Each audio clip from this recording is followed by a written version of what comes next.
Good morning, everyone. We are very happy to be with you today, together with my co-host, Zippy Kuria. My name is Anthony Kuria, and we are employed at Aurum Consultants Limited. Today, we have Mr. Kevin Kamau, who is our guest. And the topic of our discussion today, we want to discuss about marketing. Hi, Kevin. How have you been? I've been fine, Tony. How have you been? It's good to see you again. Good to see you, Zippy. Yeah, we are keeping well in this COVID era or season. Awesome. Yeah. Keeping well is the new norm. Today we are going to discuss about marketing your business in the new norm. And Kevin, as you know, we talked about, I think it was a week or 2 weeks ago. We were discussing with you about this era that we are living in, and we were talking about the fact that we do not know when it will end, and it looks like it's going to be the new norm. Has your view changed, or have you had anything that is new that would make us think that somewhere there is a switch that will be put off, and we will go back to where we were? Thanks, Tony. Yes. So in terms of let me just begin by saying that I would like to mention that I'm a marketer. Yes, I'm a marketer, and that's my profession. But I think that comes secondary, because right now we are working from home. So I'll start by saying, yes, I'm a married man. I have 3 children, married to 1 wife, and we are working from home. We're homeschooling from home. So we are going through the motions like any other parent. And for those who are watching, maybe they are also single. I believe that they've also been subjected to working at home. If they're going to the office, it's the hours have been minimized. The number of hours that you are allowed to be outside has been minimized. So definitely there's a new environment that we are all working in, whether we like it or not. And the authority that we are all subjected to, the government of Kenya, has placed a curfew. So at 9 o'clock, you have to be in your home. You're not free to move about or take a jog outside there. So I can say that for now, all we can say is that we are just moving through a temporary phase. Yes. But I think some things have adjusted for the long haul. And one of them is even how we do business, how we are able to say that, I'm going to the office to work. Now we're saying that we're actually working from where we are. The other day I was having a discussion with my staff, and we were asking each other, even when this so-called COVID season ends, will we go back to the office? Of course, they've really enjoyed working from home because there's reduction of food. Of course, when you're going out there, you buy food. Reduction of transport cost.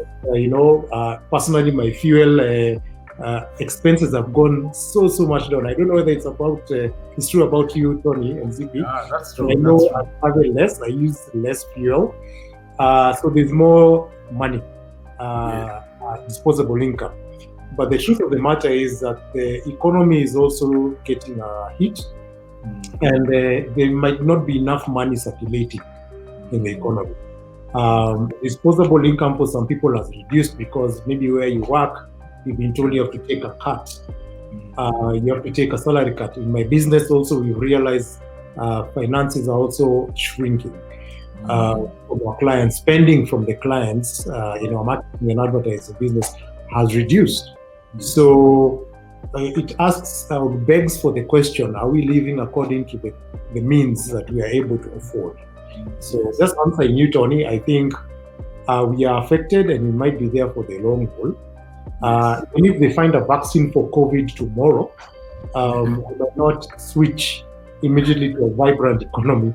It might take the motion of time, and maybe 1 year, 1.5 years, or 2 years is when I see probably normalcy, the way we know it, coming. Awesome. That's a very accurate description of where most of us are operating from. I don't know, what's your ZP? I think just echoing what Kevin has said, the economy is actually taking a hit from this COVID situation, and some of us, of course, are having to get used to working from home. But again, to just go back to the discussion for today, we want to understand then how do we as businesses start getting back to doing business, because we took a hit and things have gone crazy for some of us. But again, we have to survive. We have to move on with life. So how do we move on? How to pick up the pieces, and especially SMEs, without probably the necessary budgets? How do we pick the pieces and move on? Sure. Which actually now brings the question today, Kevin. Today we are discussing about marketing your business in this new normal, with all these the scenario that we are in. Constricted space in terms of movement, and shrunken revenues and all that. So the first question that for any viewer who is watching us, they would want to know, how do I market my business? But now, before even you know how to market your business, you as a marketing professional, how would you describe what is marketing really? If we could start from there. That's a very good question. And I believe we are tackling a question which we are all conversant, or one way or another. We actually practice marketing, but you do not know. So one of the ways that I describe marketing, and I look back when in the 18th century, 17th century, like even in Kenya, a lot of people used to exchange goods based on how they have it, the quantities they have, and they look for those people who need that particular product. So when you look at, for instance, in Mombasa, when the early traders used to come to the port, you find that people from all over this region used to go to the coast, and that became the place where you traded. You traded either the beans or gold or spices or perfume or precious metals. And I find that was the best definition of marketing, whereby you go to a place where you can make the product available to fulfill the need of that particular customer, that person who's there.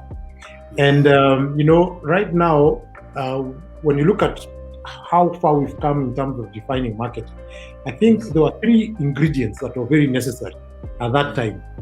There was the place.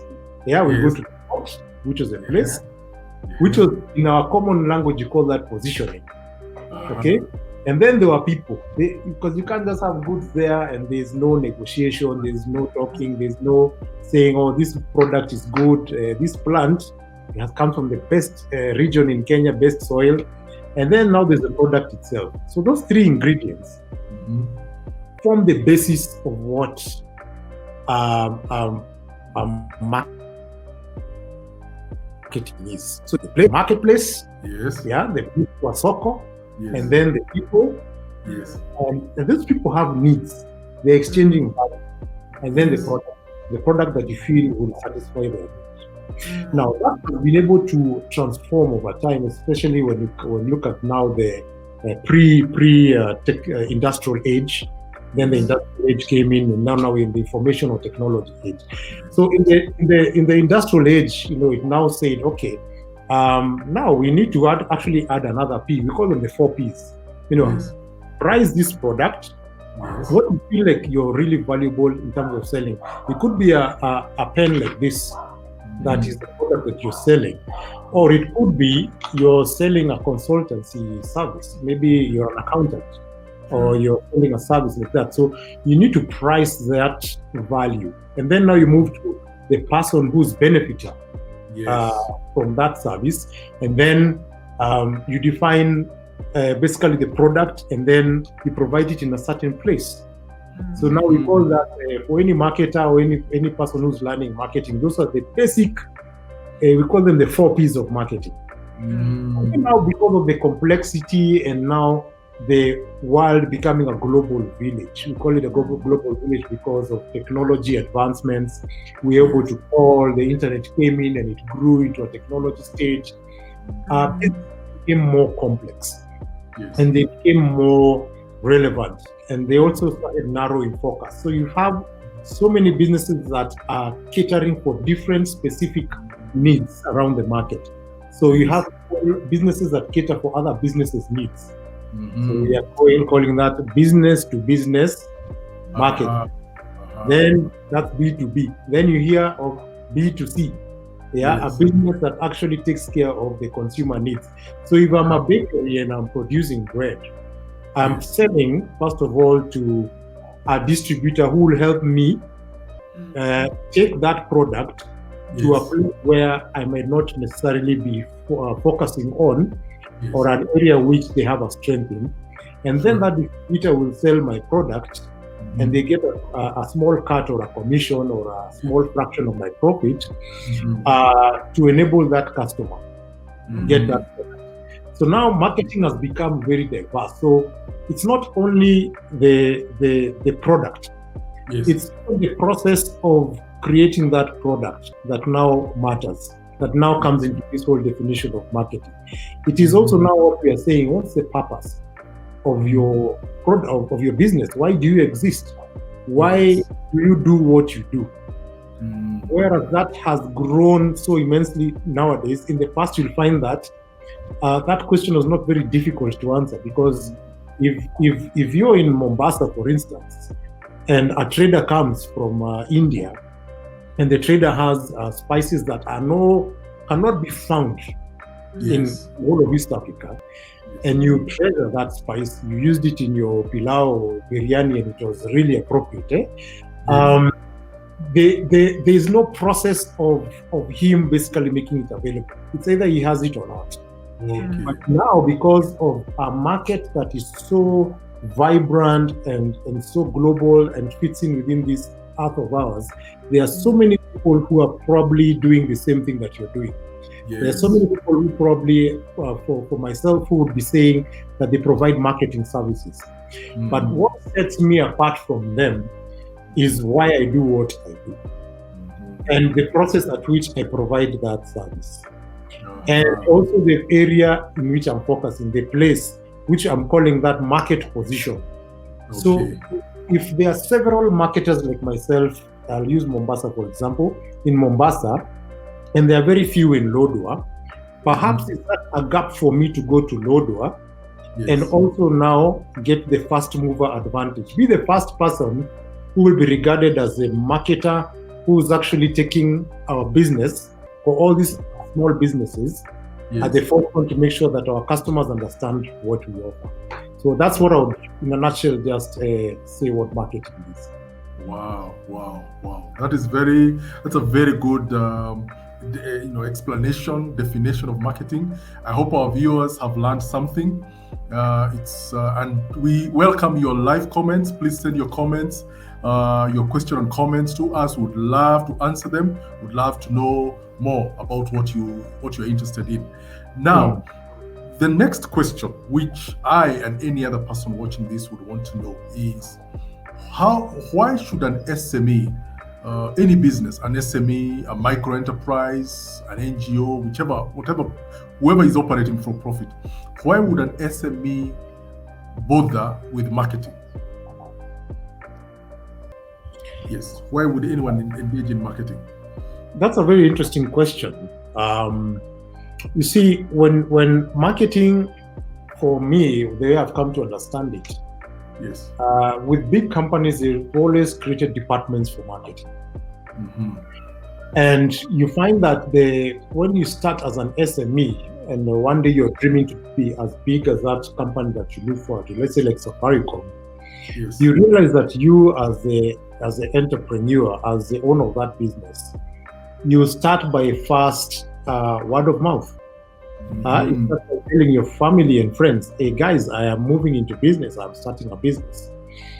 That already has started the marketing journey, because you're already communicating that I have seen a need somewhere in the environment I operate in. I've seen a need in this location that I operate in. I've seen a need with the businesses that people have, and I am able to use my expertise and skills and create a solution for them.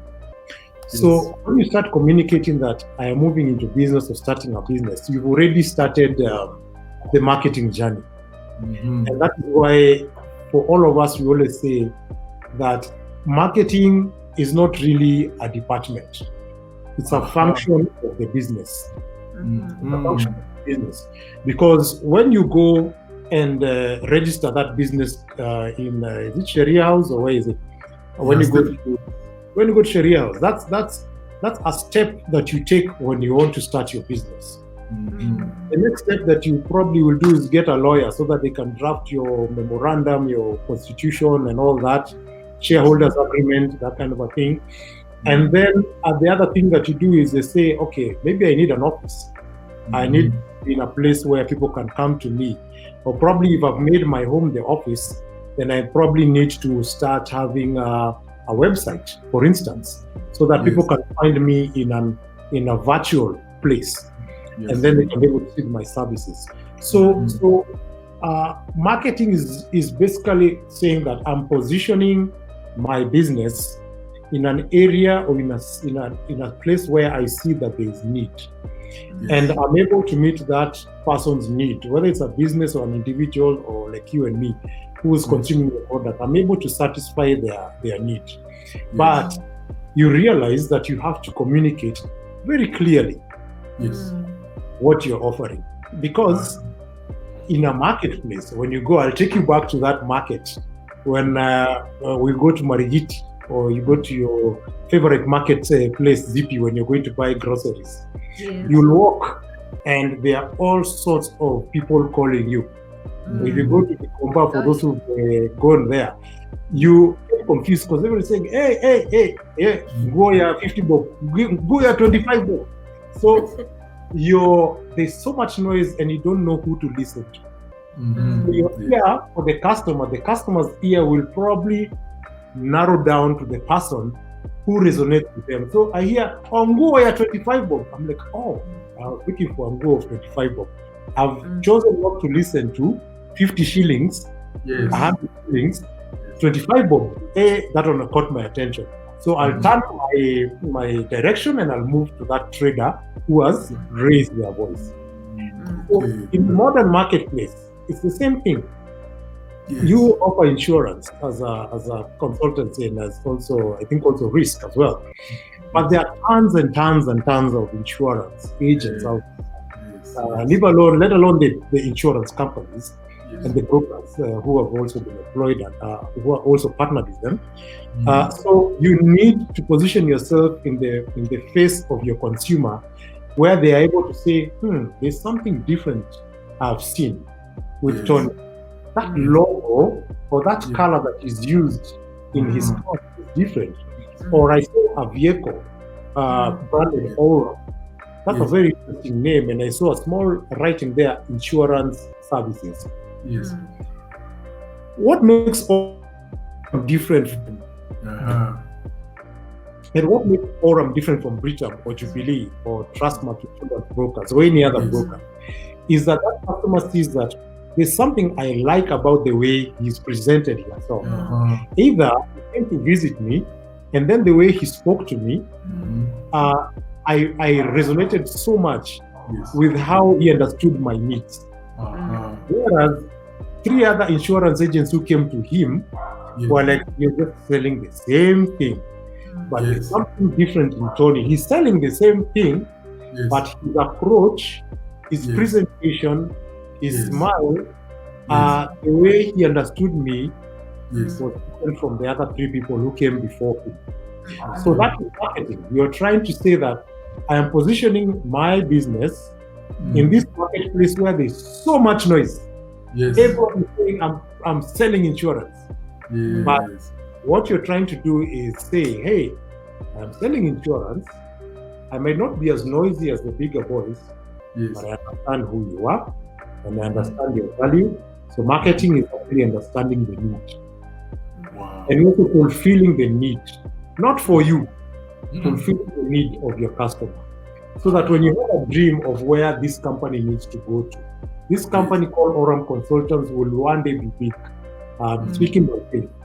And you have the vision of where you need to go to.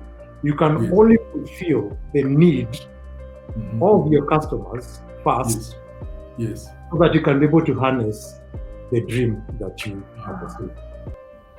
Wow. That is very powerful, Kevin. We've really learned some very powerful lessons. For those who are watching today, Kevin runs a company called Tanuri Agency. It's a marketing agency. So if you need to know more about how to market your business, how to position yourself, how to brand yourself, this is the man to go and talk to. For us at Aurum Consultants, indeed, we have learned a few things as we do our HR and risk advisory, that positioning ourselves, you who is watching, where you position yourself, how you position yourself, how you sell yourself, how you produce your logo, how you resonate with the clients is what will make you grow. I don't know. Do you have a question for Kevin? Kevin, thank you for those insights. I think it's very critical to understand how we need to position ourselves. And I like the examples you're giving. The way we go to the market and everyone is calling you. And I mean, that is marketing in a way. And most of us, when we hear about marketing, we think budget and we think it's expensive. As an SME, I cannot afford. So even when I'm doing my budgets and I'm planning, marketing is not among the top things that I would prioritize. So Kevin, from your experience or from an understanding point of view for SMEs, what are the best ways SMEs can use to market their products that are not probably as expensive? Because if we look at the big companies, the likes of Safaricom, Coca-Cola, they have the money to throw out there and market. But for me, who has a small business, I still want to put my product out there. So how do I put my product out there with a limited budget? Sorry, I think I've been trying to listen. There was a place I lost you because of the network. Okay. Please repeat the question again. So basically, I'm trying to find out how can I, as an SME, use my limited budget to put my product out there? What are some of the ways I can use to market? Did you get the question? It looks like I think it's frozen. I think we have a problem there. Probably we are not connecting with Kevin. Okay. But yes. Can you hear me? Yes, we can hear you. Yes. Okay. Yes. All right. If I'm not wrong, I heard you asking about you have a limited budget. Yes. You're starting up a business. How do you market yourself? Is that the question? Yes. How can I market on a limited budget if I'm not the equivalent of Safaricom or Coca-Cola? Yes. Okay. All right. Yeah, thank you. That's a very good question. And it's a very valid, especially when you're starting a business. It's always a struggle when you are starting a business and you're wondering, I have such a limited budget. I've spent my budget paying rent for my new office. I've spent my budget maybe making a card or paying the lawyer to set up the company for me. I've probably spent a lot of my money getting my first employee, or even buying my first table, furniture, or computer. Yeah. So when you're starting up, there are all these needs that are there. And one of the things that we need to understand is, first of all, why am I starting this business? Why am I in this business? Once we answer the question why, then it becomes very easy to justify the path or the budget that you're going to come up with. So it's very easy to answer what you do and who you are. I mean, it's very easy for me to answer, yes, my name is Kevin, that's who I am. You're married with 3 children. I come from Kajiado County. It's very easy to answer that question. And what do I do? I'm a marketer. I'm a trained, a Bachelor of Commerce marketer, majored in marketing with an edge in media and advertising. It's very easy to answer what you do, but not very many people can answer the question, why do you do what you do? And that is the question that kind of gives you the roadmap of understanding what marketing is. So when you don't know why you do what you do, it becomes very difficult to articulate that to the person you're speaking to who should understand what value you're adding to their business, to them as an individual. So we must always, first of all, come up with that manifesto or philosophy, or in your business plan, have that very easy paragraph. We call it an elevator pitch. I enter an elevator, Tony and Zippy, and I find you there. Yes. You're like, oh, Kevin, hey, how are you? I've heard about you. I saw you in a certain television program or whatever it is. Just tell us who you are. Between the 4th floor and the 7th floor of that building, yes, I should be able to give you at least a picture of what I do. So we must first own our vision and then articulate it in the form of a paragraph. And it's a paragraph that you're able to memorize or you're able to recall easily, so that whoever you meet who you feel is relevant in terms of them knowing what you offer, that becomes your least investment. So we're always so caught up with, I need a business card, I need a website, I need that. Remember, I'll take you back to the essence of how marketing began. People were talking. As much as in the era of smoke signals, people found people, and then you. So the easiest thing for someone who's starting up, find people. Find the person who you feel will be able to consume your service. There are some businesses which you're saying now, I have done all that I could, all my word of mouth. I've gone door-to-door marketing, and it's very difficult. Some people even shut the door and they're not able to listen to me. So the question is, then what other tools can we use to reach to those people? So right now, because we are in the digital age, one of the best places to begin with is the digital platforms we have. I've never charged anyone to open an account for your business. Neither Twitter or any other platform that we know that we use almost on a daily basis.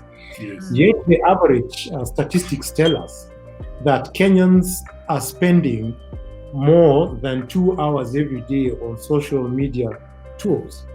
It also tells us, this is from the Communication Authority of Kenya, that there are over 50% of our population, over 23 million people who have mobile phones, who have access to mobile phones, who have access to data as well.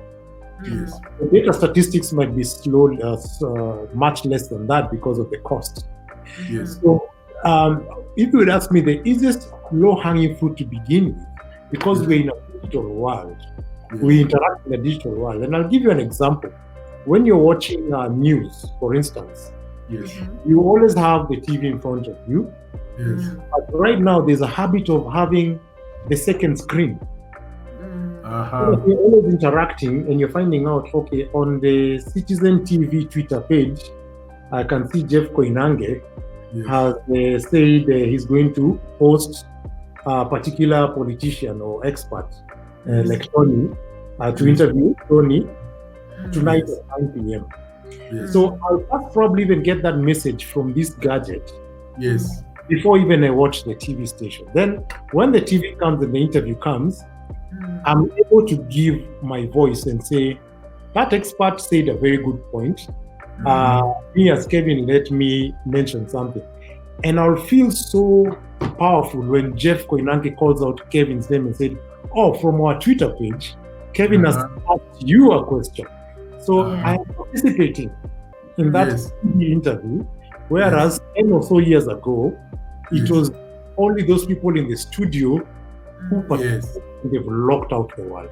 So what we're saying is that the low-hanging fruit that we have right now is the digital platforms. That's where we need to begin, because majority of people now are consuming information on the digital platform. So that for me would be the best place to begin with.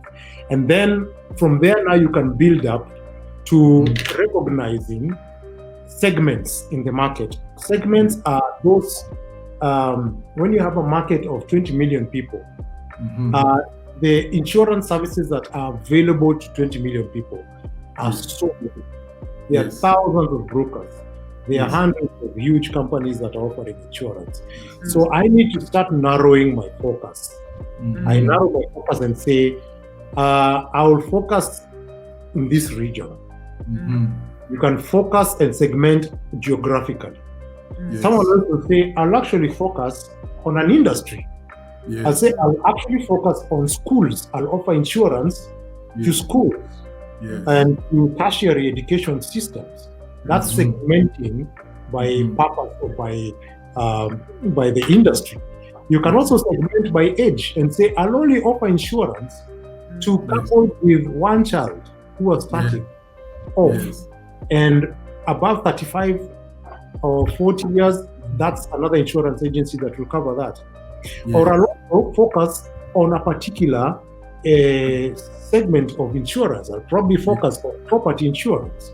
Yes. And I run with that. So the more you narrow your focus and the more you specifically identify your segment, the less of a budget you require, the less of resources you require to reach out to them. So you must first answer those questions. Why am I doing what am I doing? Because that answers who you're targeting and who you're serving. Yes. Then where am I operating? And what tools do I have available for that? Wow. Today, we and our audience are learning a lot of things. If you're out there running your business, wondering how do I handle this new normal, remember the market for your product, whatever it is, has not been distorted because of this new circumstance that we're finding ourselves in. But how do you innovate yourself? How do you place yourself? How you need to redefine, according to what Kevin has told us, you need to redefine who you are. You are able to make a sales pitch, an elevator sales pitch, where within a few floors, if you're going from first floor to fifth floor, if you're telling somebody what you're doing, then you're able to tell them clearly, this is what I do. We are Aurum consultants, we are HR and risk advisory, and we enable companies to do ABCD. If you're out there, you're doing schooling, you're teaching, you have a private school, or you're out there, you're an engineering consultancy, or you're out there, Mamamboga, whatever it is that you're doing, first of all, define what you're doing, and then know who you want to sell your product to. And then finally, be able to find a way to be able to appeal to them. Kevin, that is really powerful. Our time is really going and we want to wind up. The one last thing, briefly, Kevin, that probably you could tell us, I learned the other day, I was looking at something to do with, the topic that we're discussing today. And I saw something that in the United States from 2010, corporates have shifted from advertising, putting their money, their marketing resources to advertising, and they have shifted towards other activities like social media, video marketing, podcasting, event marketing, and webcasting. Now, in all these things, I think they are called content marketing. Could you probably give us briefly, in this new normal that we are in, how can an SME innovate in terms of content marketing? Because they may not have the money to put a billboard out there on Mombasa Road. And as you've described, social media is a very powerful tool.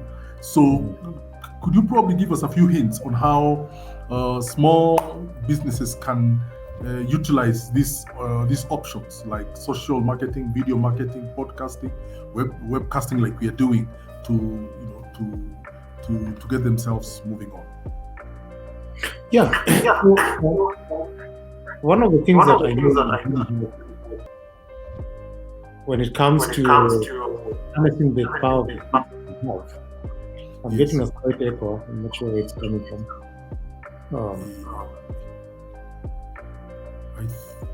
I think we are well. Okay. But you can continue. Okay. Yeah. So I was mentioning that it would be good to first of all understand that most of these tools that we have are actually available and that they are free. They'll only start becoming a bit more expensive when you enjoy more and more features. For example, we always want to ask for business, and we always want to imagine that when you talk to a customer, you want them to be converted to start consuming your service. Yes. What we are doing right now, we are actually educating, and we are enlightening people. Tony, you're not paying Kevin for this, and we're not getting paid for this, and I'm sure you're not getting paid for this. One of the ways to begin with is to first of all convince your potential customers about the value that you're going to add to them, or the value that you're adding to them. People will always listen, and they'll always want to associate with those who know a bit more than them. In the area of marketing, our clients would not really need my consultancy and my team's effort if they knew what we are doing. Yes, that's true. So sometimes you need to enlighten them and tell them, by the way, social media doesn't only mean me going and opening a Facebook page, calling it XYZ Limited, start posting whatever I'm posting about my business, and I leave it at that. Okay? So it's a process that needs people. Like for us who give digital media services to clients, we will often get clients who say, these things are free, we can do it in-house, we can do it by ourselves.